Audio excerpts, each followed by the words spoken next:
Anon says it's not okay to just do this. There also has to be a discussion about the paradigms that would make such conflicts continue.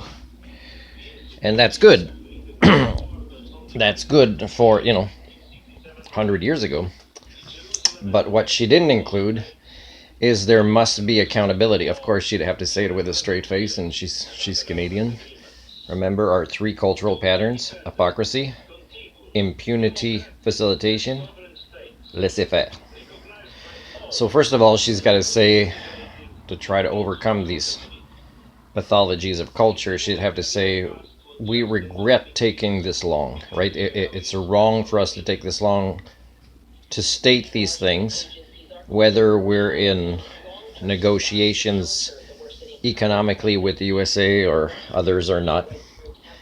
That's what, because they should call it a two-faced solution, really, based on the conversations everybody's having, even the people with the best intentions. Because what Minister Unan would say, where I would respect her, and I've never had a politician earn my respect. And again, whether I am in court with a judge or in front of human rights tribunal, is they will get in a lot of trouble if I say this evidence is available to you about what it's been like for an Homo sapien living among you, the norm, the Homo communia. And if evidence doesn't matter to you, then, we got an issue about this kangaroo court or this fake human rights tribunal. So Minister Anand, what she should say is there must be accountability. And it should be a third party that investigates. And, like there were trials for so long after World War II for the atrocities, the human rights violations, the mass murders, the genocide, the inhumane, right? You only can regain part of the humanity that we lose in the human condition as a species if these things happen, right? The accountability happens. The people going to jail, whether they admit they were wrong or not, whether they're savable, their souls are savable, because Netanyahu, you can't do these things and believe that your soul can be saved, right? And if there's a God that exists that forgives genocide, then I think the war should be against that God, right? Not another tribe, right? So Minister Anand should say yes, and there must be accountability, on all sides with what was done, which does not deserve statehood if we call ourselves a civilized species unless we do this.